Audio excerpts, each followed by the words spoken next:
Hello everyone, welcome back to my channel I with a Prodigy. I am Dr. Sauravi. In the last video, we learnt about the anatomy of external ear. In this video, we will continue with the anatomy of ear and learn about middle ear anatomy. If you have missed the last video on the external ear anatomy, the link is given in the description box. The middle ear anatomy is going to be a two-part series and this is the part 1. So let us begin with understanding the parts of middle ear proper. To understand this, let us look at this line diagram of our ear. This is our EAC, the external auditory canal, and this is our tympanic membrane. It is divided into two parts by the malleolar folds, that is the pars flaccida and the pars tensa.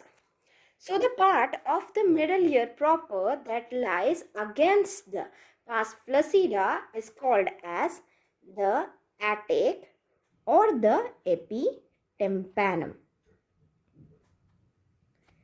And the part of the middle ear proper that lies against the pars tensa is called as the mesotympanum.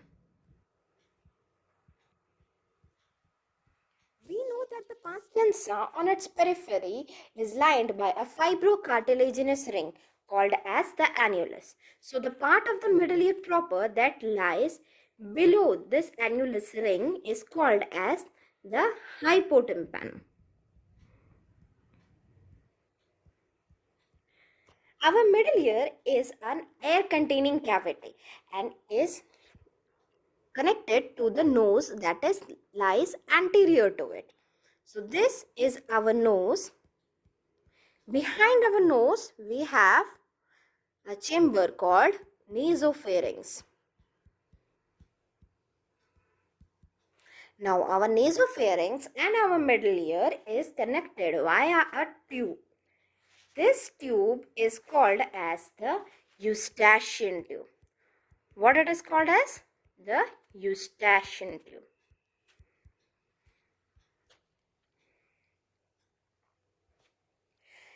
The fourth part of the middle ear proper is the part that lies against the opening of our eustachian tube. So can you see the part that highlighted in the green color? This is the part of the middle ear that lies against the opening of the middle ear proper of the eustachian tube. It is called as the protympanum. It is the part that lies against the opening of eustachian tube. So middle ear proper has four parts: the attic or the epitympanum, the mesotympanum, the hypotympanum, and the protympanum.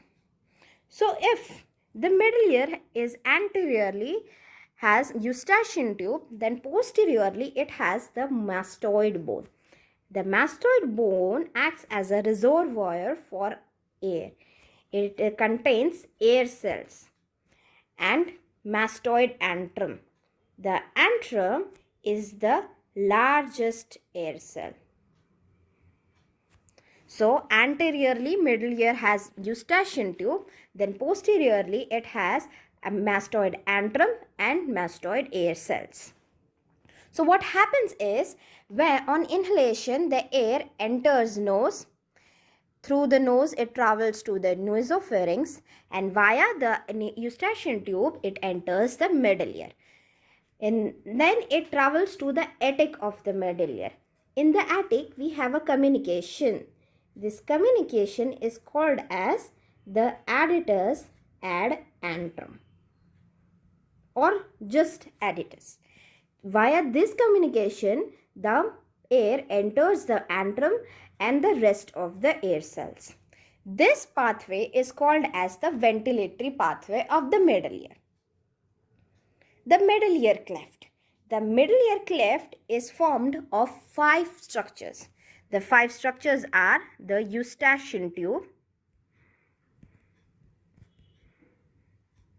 the middle ear proper, the adytus, that is the communication between the attic and antrum, the largest air cell, the mastoid antrum, and mastoid air cells. So which are the 5 structures that make the middle ear cleft? It is the eustachian tube, the middle ear proper, the adductors, mastoid antrum, and the mastoid air cells. The important function of our middle ear cleft is ventilation of middle ear. Since all the structures are part of the ventilatory pathway of the middle ear, its important function is the ventilation of middle ear. Now let us understand the gross anatomy of middle ear proper. You see, our middle ear is a box shaped, yet it is a box, it's a chamber. So how many walls will your middle ear have? That is correct, it will have 6 walls. Now imagine your middle ear to be your room. So how many walls your room has? 6 walls, right? So name those walls. Your room will have a roof. Opposite to the roof, it will have a floor. The wall ahead of you, what wall it will be called as? Correct, the anterior wall. And the wall behind you will be called as the posterior wall. And the wall on the sides of you are called as the lateral wall and the medial wall. Now, even though middle ear is a cube-shaped box, its shape is not totally cubical. Its shape is hourglass shape. And why is that so? It is because the antero-posterior diameter of the middle ear varies throughout the different parts of the middle ear. So what happens is, in the attic, the antero-posterior diameter is 4 mm, while in the mesotympanum it is 2 mm, and in the hypotympanum it is 6 mm. So due to this variation in the antero-posterior diameter, the shape of middle ear is hourglass shape. Now let us understand more about the anatomy of the 6 walls of the middle ear proper.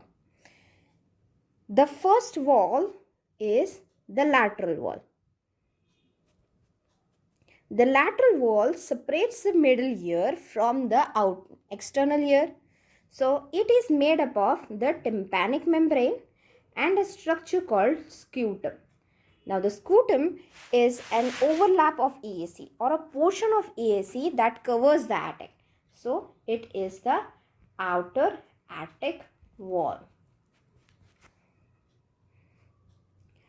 The next wall is the medial wall. The medial wall separates the middle ear and inner ear. The next wall is our roof.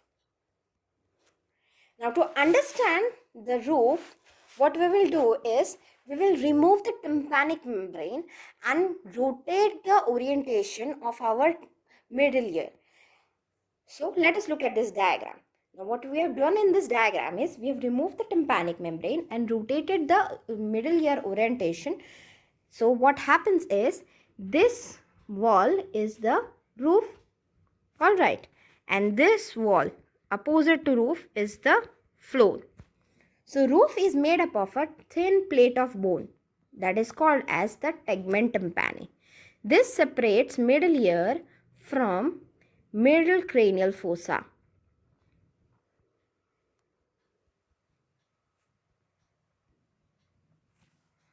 So the roof is made up of a thin plate of bone called as the tegmen tympani, which separates the middle ear from the middle cranial fossa. The floor is also made up of a thin plate of bone which is related to the vein. Can you see this vein in blue color? So this vein is the internal jugular vein. So floor is also made up of a thin plate of bone which is related to internal jugular vein.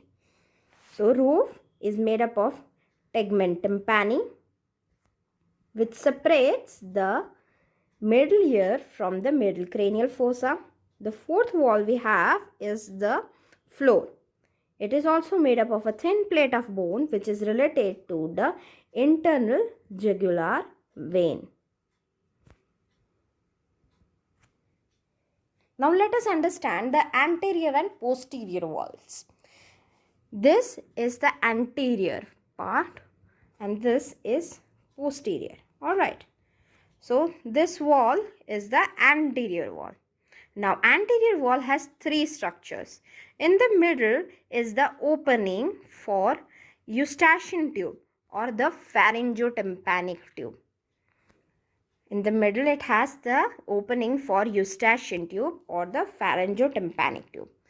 Above it, it has a canal for tensor tympani muscles. Above it, it has a canal for tensor tympani muscle, and below it, it has a artery. And this artery is called as the internal carotid artery. So, our anterior wall is made up of three structures. The opening of eustachian tube or the pharyngotympanic tube.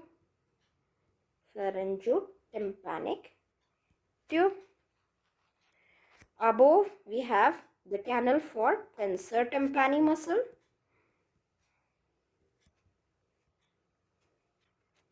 And below it we have the internal carotid artery.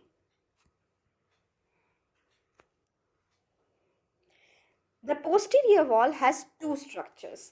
It has a communication, the opening that is called as the adductus. It forms a communication between the attic and the antrum. Below it we have a projection called as the pyramid. So, the posterior wall will have two structures.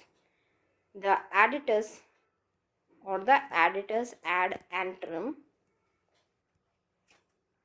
and a projection called pyramid.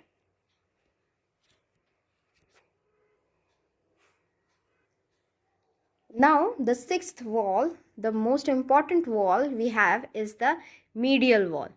So the medial wall will have six structures. Alright, so how will we remember these six structures? It has two impressions, two windows, one nerve and one projection. So the first impression is the round impression in the middle that you can see. This is the promontory. It is formed by the basal turn of the cochlea. And the second impression we have is the lateral semicircular canal. So two impression formed by the basal turn of cochlea and lateral semicircular canal. Then it has two windows, oval window above and round window below. Then it has one nerve, the facial nerve that lies in the horizontal canal. Then it has one projection, the cochleariform process. So, medial wall has six structures, two impressions, that is formed by the basal turn of cochlea called as the promontory, and the lateral semicircular canal.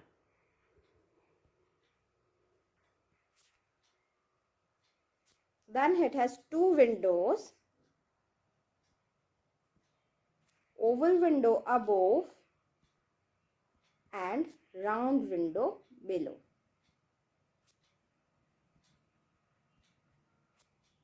Then it has one nerve, the facial nerve, and one projection, the cochleariform process.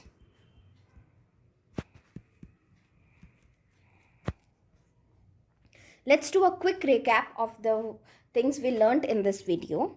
The parts of the middle ear, it has 4 parts, right?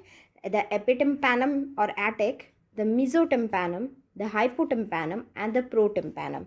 The middle ear cleft is formed by 5 structures. The middle ear proper, eustachian tube anteriorly, and antrum and mastoid air cells posteriorly, and the communication between them, the adductus. The shape of the middle ear is hourglass shape. The anteroposterior diameter of the attic is the 4 mm, mesotympanum is 2 mm, and hypotympanum is 6 mm. The 6 walls of middle ear, the roof is formed by a thin plate of bone called as the tegmen tympani, which separates the middle ear from the middle cranial fossa. The floor is made up of a thin plate of bone which is related to the internal jugular vein. Anterior wall has 3 structures: opening of the eustachian tube or the pharyngotympanic tube in the middle. Above it, it has tensor tympani muscle, a canal for tensor tympani muscle, and below it, it has internal carotid artery. Posterior wall has a communication between the attic and the antrum called as the adductus ad antrum, and below that it has a projection called as the pyramid. The lateral wall is made up of the tympanic membrane and scutum. Scutum is the outer attic wall. The medial wall is made up of 6 structures. 2 impressions which are formed by the contents of the inner ear. The basal turn of the cochlea forms the promontory and the lateral semicircular canal. It has 2 windows, oval window and round window, and one nerve, the facial nerve, in the horizontal canal, and the cochleariform process. It is a one projection. So that is all for the gross anatomy of middle ear. This concludes the part 1 of our anatomy of middle ear. We will continue the rest of the structures in the next part.